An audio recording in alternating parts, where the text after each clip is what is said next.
Somos reais ou vivemos numa simulação? E existe alguma prova? Duvidar da percepção da realidade tem sido um tema intrigante durante séculos. Está prestes a descobrir por que é que muitos acreditam que existe uma hipótese de 50% de chance de vivermos numa simulação. Agora, prepare-se para se questionar se tudo o que sabemos como realidade, na verdade, seja apenas uma simples criação digital.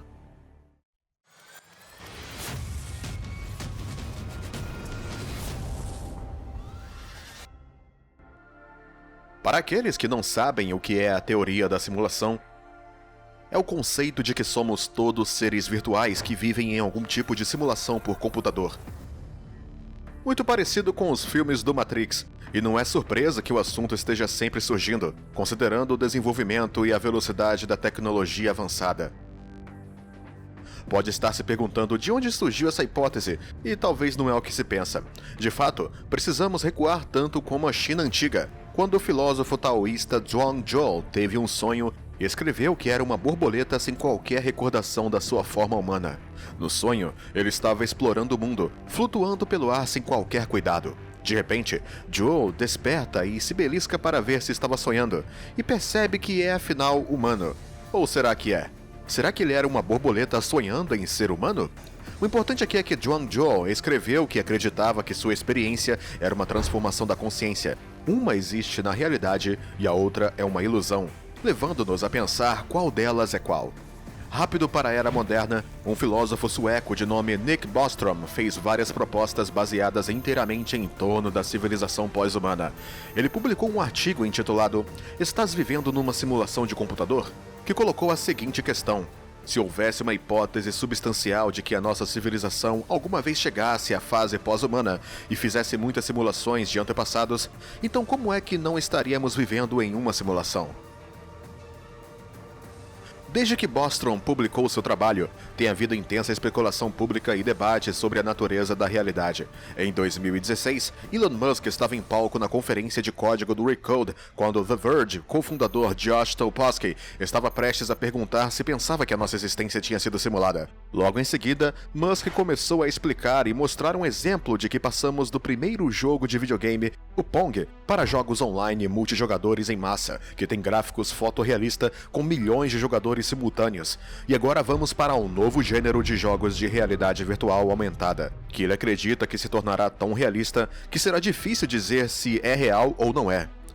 Agora, quer você seja um fã ou não de Elon Musk, ele tinha razão quando disse que se assumíssemos qualquer taxa de melhoria, então jogos se tornariam indistinguíveis da realidade. Ele prosseguiu e disse que mesmo que a taxa de melhoria desça 1000 vezes em relação ao que é agora, supondo que estivéssemos a 10.000 anos no futuro, o que não é nada na escala da evolução, as chances de vivermos na realidade básica são de 1 em bilhões. O assustador é que Elon Musk disse que se uma civilização deixa de avançar, então é provável que seja devido a um acontecimento calamitoso que apaga a civilização. Musk disse que há duas opções: ou vamos criar simulações que são indistinguíveis da realidade, ou a civilização deixará de existir. Mas será que somos simplesmente avatares guiados por algumas criaturas super inteligentes em outra realidade? É um pequeno golpe mental se pensarmos que existe uma chance de 50% de vivermos em uma simulação. De fato, mesmo que o astrofísico e cientista planetário Neil deGrasse Tyson desse alguma credibilidade à ideia de que estamos em uma simulação. Mas também há muitos céticos. Outros físicos de nome Frank Wilczek argumentou que há demasiada complexidade desperdiçada para que o nosso mundo e o universo sejam simulados. A complexidade da construção requer energia e tempo. Temos de nos colocar a questão: por que um designer consciente e inteligente desperdiçaria tanto tempo e tantos recursos para tornar nosso mundo super complexo e realista? Outros argumentam que a questão não é de qualquer forma científica, e uma vez que a hipótese da simulação não pode ser testada ou provada, não vale a pena realmente investigar. No entanto, todas as discussões e estudos da hipóteses de simulação podem ter perdido um elemento-chave da investigação científica: a avaliação empírica e a recolha de dados. Assim, para compreender se estamos realmente vivendo numa simulação, temos que começar por olhar para o fato de já termos computadores executando diferentes tipos de simulações para inteligências ou algoritmos de nível inferior. Para visualizar isso, imagine estas chamadas inteligências como NPCs ou personagens não jogáveis, que encontrará nos mais variados jogos que existem hoje. Estes NPCs não precisam ser inteligentes ou conscientes, e não precisam ser muito complexos, porque as provas que procuramos são experimentadas por todos os programas de computador, simples ou complexo, executado em todos os computadores, independente de serem lentos ou rápidos. Todo hardware informático deixa um artefato da sua existência dentro do mundo da simulação que está sendo executada, e este artefato é a velocidade do processador. Para deixar claro, quando falamos de artefato nesse contexto, estamos falando da CPU que foi feita por mãos humanas. Imaginem por um momento que um programa de software está sendo executado no computador. O único artefato do hardware que suporta é a velocidade do processador. Todas as outras leis que experimentaria seriam as leis da simulação ou o software que faz parte. Se fosse um simulador de SimCity ou um personagem no World of Warcraft, estas seriam as leis do mundo do jogo. No entanto, tudo o que fizer para empurrar a simulação também seria limitado pela velocidade do processador, independentemente das leis do jogo. Em outras palavras, a velocidade de processamento dita uma realidade física sobre a operação que é desligada da realidade simulada da própria operação, e não importa quão completa seja a simulação, a velocidade de processamento limitaria as operações da simulação. Dito isto, se de fato vivemos numa simulação, então o nosso universo também deveria ter um artefato. Ou seja, precisamos olhar para algumas propriedades do nosso universo para descobrir exatamente o que este artefato poderia ser. Teria de ser um artefato que se apresenta no mundo simulado com um limite superior. Além disso, o artefato não pode ser explicado pelas leis mecanicistas subjacentes do universo simulado. Teria de ser aceita como uma suposição ou dado dentro das leis de funcionamento do nosso universo simulado, e a última coisa é que o artefato ou anomalia seria absoluto, sem exceções. Agora que definimos algumas propriedades do artefato, vamos dar-lhes alguns segundos para ver se já adivinhou qual poderia ser este artefato no nosso universo. Se adivinhou que o artefato é a velocidade da luz, então parabéns! Encaixa certamente as propriedades e o limite do artefato numa simulação correndo em qualquer computador, e permanece o mesmo independente da velocidade do observador, e é definido como um limite máximo, e até agora é inexplicável pela física do universo, e absoluto. Portanto, chegamos à conclusão que a velocidade da luz é uma prova de que vivemos num universo simulado.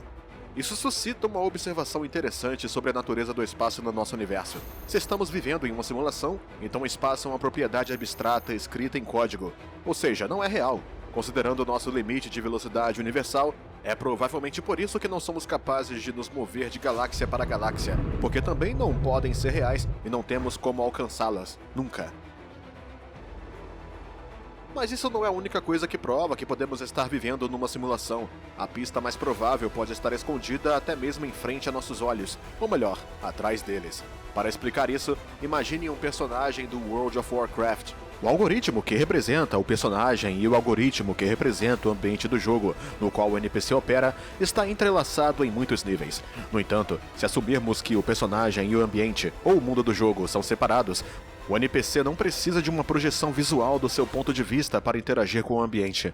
Os algoritmos de simulação têm em conta algumas das variáveis do ambiente e algumas das variáveis de estado dos personagens para projetar e determinar o comportamento tanto do personagem como do ambiente. O que vemos na tela é para nosso benefício, ou para podermos experimentar a sensação de estar no jogo. Outro exemplo semelhante é o cinema. Alguns filmes entram no ponto de vista dos personagens para nos mostrar o que se passa na sua perspectiva. Isso não tem qualquer finalidade para os personagens do filme, e mais uma vez é apenas para o nosso benefício.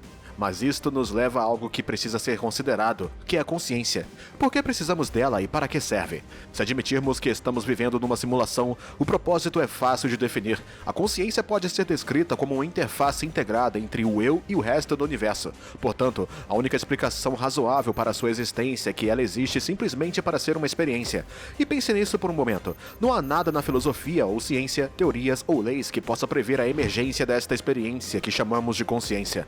As leis naturais não exigem a sua existência e certamente não nos oferecem qualquer vantagem evolutiva. Portanto, só pode haver duas explicações para a existência da consciência. Uma é que talvez haja forças evolutivas em ação que ainda não conhecemos e que selecionamos para a emergência da consciência ou da experiência. A segunda é que a experiência é alguma função que nos servimos, ou talvez um produto que criamos. Experiência gerada como seres humanos. Mas se for este o caso e a consciência não nos serve de forma alguma, para quem estamos criando este produto da experiência? como receberiam eles esta experiência? Uma coisa é certa, nós a criamos. Só sabemos que ela existe e não há teoria que explique por que precisamos dela. Se estamos gerando um produto chamado consciência para o qual não parecemos ter qualquer utilidade, a conclusão lógica é que o produto serve para outra pessoa. Agora, a consciência é outro grande tema, e se quiser ver um vídeo sobre isso, conte pra gente nos comentários.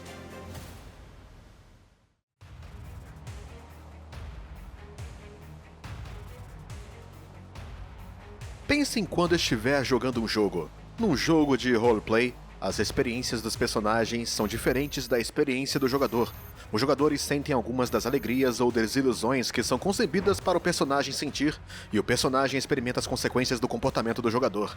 É uma ligação rudimentar entre o jogador e o NPC, mas com os dispositivos de realidade virtual, os limites começam a se reduzir. Por exemplo, ao andar de montanha-russa como um personagem de um jogo virtual, sentimos a gravidade. E temos que nos perguntar, de onde vem o sentimento de gravidade? Bom, existe no espaço entre o personagem que anda de montanha-russa e a nossa mente que ocupa a mente do personagem.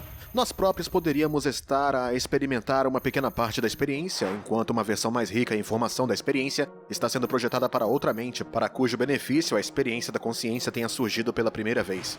A explicação mais simples para a existência da consciência é que é uma experiência que está sendo criada por nós, mas não para nós. Em outras palavras, o nosso produto é para o benefício de alguém que experimenta as nossas vidas através de nós. Agora que demos as possibilidades à hipótese da simulação, acha que há forças poderosas em jogo controlando nossas vidas? Ou será a teoria da simulação a derradeira teoria da conspiração? Gostaríamos de ouvir o que você tem a dizer. Se for verdade, então tudo o que podemos fazer é chegar a um acordo com a realidade da simulação e melhor aproveitar essa verdade. Obrigado por assistirem. Obrigado.